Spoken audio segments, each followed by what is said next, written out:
سچ بولنے سے کیا فوائد ہیں وہ ہم سب جانتے ہیں. یا ایھا الذین آمنوا اتقوا اللہ وقولوا قولا سدیدا. ایمان والو اللہ تعالیٰ سے ڈر جاؤ اور جب بھی بات کرو تو سیدھی اور سچی بات کرو. سیدھی اور سچی بات. وہ لین دین کا معاملہ ہو, وہ کسی سے کوئی چیز آپ نے خریدنی ہے تب ہو, ہر معاملے میں سچائی سے کام کرو. پھر اللہ کی گارنٹی ہے یسر لکم اعمالکم, اللہ تمہارے سارے کاروباروں کو درست کر دے سچ بولنے کی بدولت.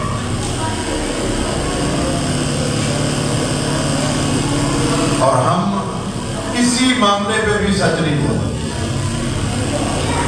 یہ عبادت ہے, یہ اللہ کی پسند کی گفتگو ہے. ہم سے پہلے سلف صالحین وہ سچ بولا کرتے تھے. ایک صحابی نے اپنے غلام کو بھیجا کہ جاؤ گھوڑا لے کے آؤ. وہ لے کے آ گیا, مالک کو بھی ساتھ نہیں کرتے. 200 درہم یہ مانگ رہا ہے.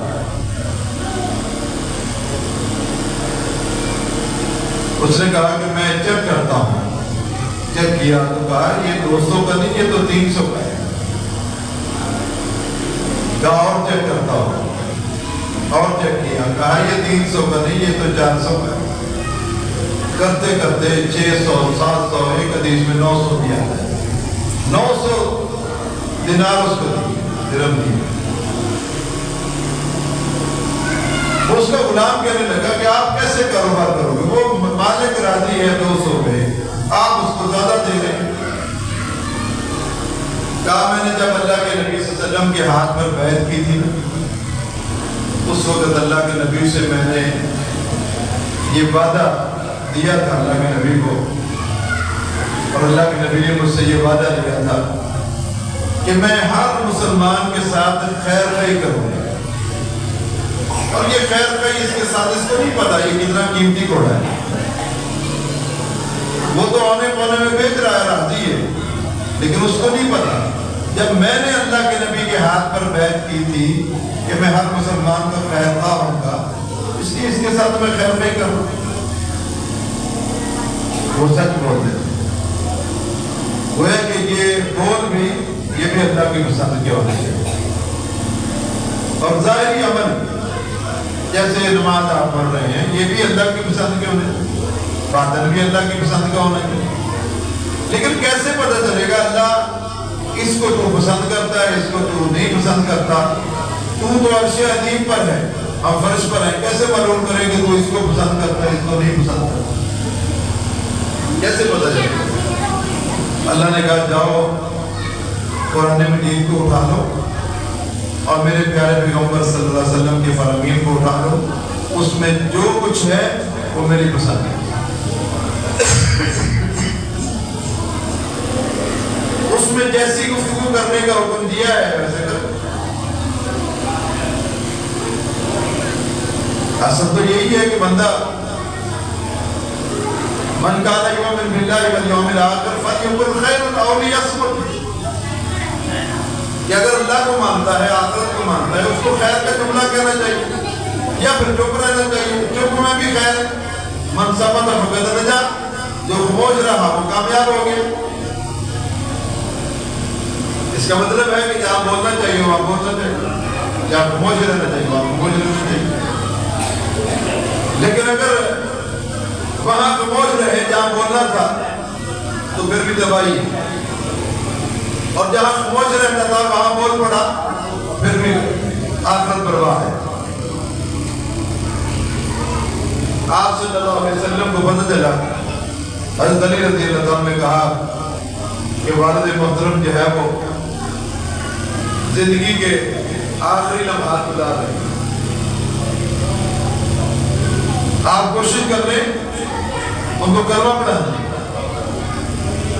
حضرت علی رضی اللہ عنہ بھی لگے ہوئے ہیں اور آپ بھی آ گئے اور دیکھا کہ سرداران قریش کے ایک کمرے میں اندر سرداران قریش اس کے ارد گرد بیٹھے ہوئے ابو طالب. آپ صلی اللہ علیہ وسلم گئے تو دروازے میں کھڑے ہو کر آپ نے کہا قل یا امی لا الہ الا اللہ، اے میرے چچا لا الہ الا اللہ پڑھ، لا الہ۔ تھوڑی دیر کے بعد حضرت علی رضی اللہ تعالیٰ عنہ بھی کہہ رہے ہیں بار بار اللہ کے نبی آپ اور کوشش کر لیں، شاید یہ کلمہ پڑھ لیں۔ تھوڑا سا راستہ بنا تو آپ اس کی چارپائی کے قریب چلے گئے اور آپ نے کہا کہ دیکھیں یہ سرداران قریش بیٹھے ہوئے ہیں، بلند آواز سے نہ سناؤ کلمہ، میرے کان میں پڑھو چپکے سے، لیکن پڑھنا پڑے گا، بولنا پڑے گا۔ اب یہاں اگر کوئی انسان نہیں بولتا، خاموشی اختیار کرتا ہے، اس کے لیے بربادی۔ یہاں بولنا ضروری ہے۔ ابو طالب نے بول کر کلمہ نہیں پڑھا، یہاں بولنا چاہیے، وہاں بولنا چاہیے، اگر وہاں نہ بولا تو تباہی۔ خاموشی اختیار کی۔ اور دوسرے سرداران قریش بار بار کہہ رہے ہیں ترغب ملت عبد المطلب کے دین کو چھوڑ دو گے، بھتیجے کے دین کو اپناؤ گے؟ وہ اور موت کے وقت جو ہے اس کو تیش دلا رہے ہیں۔ آخر وہ کلمہ تو نہیں بولا جو بولنا چاہیے تھا، اس نے ایک اور جملہ بول دیا، کہا افتحت النار علی النار، میں جہنم کی آگ کو تو برداشت کر لوں گا لیکن یہ قوم کے تانے کو برداشت نہیں کر سکتا۔ اسی کو اس کی موت۔ جو چیز بولنی چاہیے تھی وہ نہیں بولی، خاموشی اختیار کر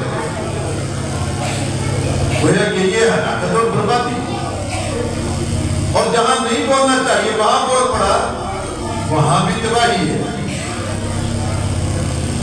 غزوہ احد کے موقع پر آپ صلی اللہ علیہ وسلم، واقعہ لمبا ہے، آپ سب جانتے ہیں کہ درے پر صحابہ کو مقرر کیا تھا، کہا اس کو نہیں چھوڑنا، وہ چھوڑ دیا، نافرمانی کی اللہ کے نبی کی، بعد میں اللہ نے ان کو معاف کر دیا۔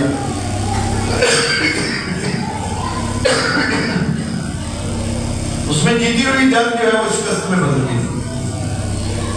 اللہ کے نبی صلی اللہ علیہ وسلم زخمی ہو گئے، ایک گڑھے میں گر گئے، بے ہوش ہو گئے، آپ کے زخم لگ گئے، دانت مبارک شہید ہو گئے۔ اس وقت شیطان نے ایک آواز بلند کر دی، ان محمد قد مات، محمد صلی اللہ علیہ وسلم فوت ہو گئے۔ اب جب یہ آواز کافروں نے بھی سنی، ابو سفیان نے بھی سنی اور دیگر لوگ جو کافر تھے انہوں نے بھی سنی کہ محمد صلی اللہ علیہ وسلم فوت ہو، انہوں نے اب سوال کرنے شروع کیے، حل فیکم محمد، کیا تم میں محمد صلی اللہ علیہ وسلم زندہ ہے؟ کیا کہنا چاہیے؟ بولنا چاہیے کہ اللہ کے نبی محمد صلی اللہ علیہ وسلم زندہ باد، نعرے لگانے چاہیے تھے نا۔ آپ نے صحابہ سے منع کر دیا، نہیں میرا نام لیا ہے نا، اس کو جواب نہیں دینا۔ ابو سفیان نے دوسرا سوال کر دیا، حل فیکم ابو بکر، تم میں ابو بکر موجود ہے کہ وہ بھی فوت ہو گئے؟ ابو بکر صدیق نے کہا اللہ کے نبی آپ تو میرا نام بھی لے رہے ہیں، ان کو جواب دیں۔ آپ نے فرمایا نہیں، آپ کا نام دیے ہے میرا نام دیے، کوئی بات نہیں، اب کہنے کی ضرورت نہیں ہے کہ محمد صلی اللہ علیہ وسلم زندہ باد، ابو بکر زندہ باد، نہیں، خاموش رہے۔ ابو سفیان نے تیسرا سوال کر دیا، حل فیکم عمر، کیا تم میں عمر موجود ہے؟ عمر تو آپ کو پتہ ہی ہے کہ جب اس طرح کی بات سن لے وہ تو اللہ کے نبی کو بار بار کہہ رہے ہیں، اللہ کے نبی اب تو میرا نام بھی لے رہے ہیں، یہ سمجھ رہے کہ آپ صلی اللہ علیہ وسلم بھی فوت ہو گئے، ابو بکر بھی فوت ہو گئے، عمر بھی فوت ہو گئے، ان کو جواب دے۔ آپ نے فرمایا کہ نہیں۔ اس واقعہ کو سامنے رکھ کر کچھ اپنی زندگی پر بھی جو ہے وہ نظر دوڑائیں. ایسا ہی معاملہ ہے. ہم تو اس وقت تک اسٹیج پر نہیں آتے جب تک 1 کلومیٹر سے زندہ باد کے نعرے نہ لگے. اور آپ صلی اللہ علیہ وسلم کا یہ معمول دیکھیں. آپ نے فرمایا نہیں، ان کو جواب دینے کی ضرورت نہیں ہے. جب دشمنوں نے سمجھا کہ یہ تینوں فوت ہو گئے، اور یہاں میں ایک رک کر اور بھی بات کروں کہ کیا اس وقت کے کافروں کو پتا تھا کہ ترتیب کیا ہے؟ اللہ کے نبی کے بعد ابو بکر کے بعد عمر، اور یہاں 1400 سال بعد لوگ کہتے ہیں علی دا پہلا نمبر، دا مست کلندر علی دا پہلا نمبر. یہ کافروں کو یہ ترتیب پتا تھی. ابو سفیان نے دیکھا کہ جواب نہیں آیا، کسی زندہ باد کا نعرہ نہیں لگایا انہوں نے پھر دائرہ پھر اپنا نعرہ لگا دیا. کہا اولو حبل العزا لنا ولا عزا لکم. حبل ہمارا معبود ہے اور عزا ہمارا مولا ہے، تمہارا مولا نہیں. آپ صلی اللہ علیہ وسلم نے فنادر الی صحابی، آپ نے اپنے صحابہ کی طرف دیکھا اور آپ نے کہا عمر اب کیوں نہیں بول رہے؟ اٹھو، اب ہے بولنے کا ٹائم. کہا اٹھ کے بولو اللہ اعلی و اجل، اللہ سب سے بڑا ہے اور سب سے اعلیٰ ہے. اللہ مولا لنا ولا مولا لکم، اللہ ہمارا مددگار ہے، تمہارا مددگار نہیں. جب اللہ کی توحید پر آنچ آ رہی ہے تو پھر وہاں خاموش نہیں رہنا چاہیے. جہاں تک اپنی ذاتوں کا مسئلہ ہے اس وقت تک خاموشی. اس کا مطلب یہ ہے کہ آپ کی گفتگو جو اللہ کی پسند کی ہے وہ خیر کی ہونی چاہیے، وہ اللہ کی پسند ہے. خاموشی بھی خیر ہے. اگر ایسے موقع پر آپ خاموش رہے گا، خاموش رہنا چاہیے. ظاہری عمل وہ بھی اللہ کی پسند کی ہونی چاہیے. نماز اللہ کی پسند کی ہونی چاہیے، حج اللہ کی پسند کا ہونا چاہیے، اور باطن یہ بھی اللہ کی پسند کا ہونا چاہیے. اس میں ڈر اللہ کا ہونا چاہیے، دل میں محبت اللہ اس کے رسول کی ہونی چاہیے، سب سے غالب ہونی چاہیے. اگر یہ باطن صحیح نہیں ہے پھر ظاہری عمل کوئی فائدہ نہیں. باطن صحیح نہیں، پھر بھلے آپ حج کر کے آ جائیں، وہاں سے کفن جو ہے وہ زمزم میں ڈبو کے لے آئیں، کوئی فائدہ نہیں، اس کو کوئی فائدہ نہیں. باطن ہی صحیح نہیں. کتنے تھے جو آپ صلی اللہ علیہ وسلم کا کلمہ پڑھتے تھے، آپ کے پیچھے نماز پڑھتے تھے، آپ کے پیچھے نماز پڑھتے تھے، آپ کے ساتھ جہاد کرتے تھے اور آپ کے خطبے سنتے تھے. مسجد نبی کے نمازی، ان میں ایک عبداللہ بن ابی رئیس المنافقین وہ بھی تو تھا. اللہ کے نبی صلی اللہ علیہ وسلم کے پیچھے نماز پڑھتا تھا. فوت ہو گیا. بیٹے نے ان کے کہا کہ اللہ کے نبی میرے باپ کا جنازہ پڑھاؤ. آپ نے دائرہ رحمت اللہ عالمین ہے تو آپ نے جنازہ پڑھانے کی یہ چلے گئے. آپ نے جنازہ پڑھایا، بڑا رو رو کے پڑھایا. کئی صحابہ کہتے تھے کہ کاش کہ آج ہمارا جنازہ ہو. جنازہ پڑھا کر آپ فارغ ہوئے تو جبرائیل فرشتہ آ گیا. اللہ کی وحی نے ان تستغفر لهم او لا تستغفر لهم ان تستغفر لهم 70 مرہ فلن یغفر اللہ. اے پیارے پیغمبر، آپ نے ایک بار جنازہ پڑھایا، آپ اگر 70 بار بھی پڑھاؤ گے ہم نے اس کو نہیں بخشا، اس کو نہیں بخشا.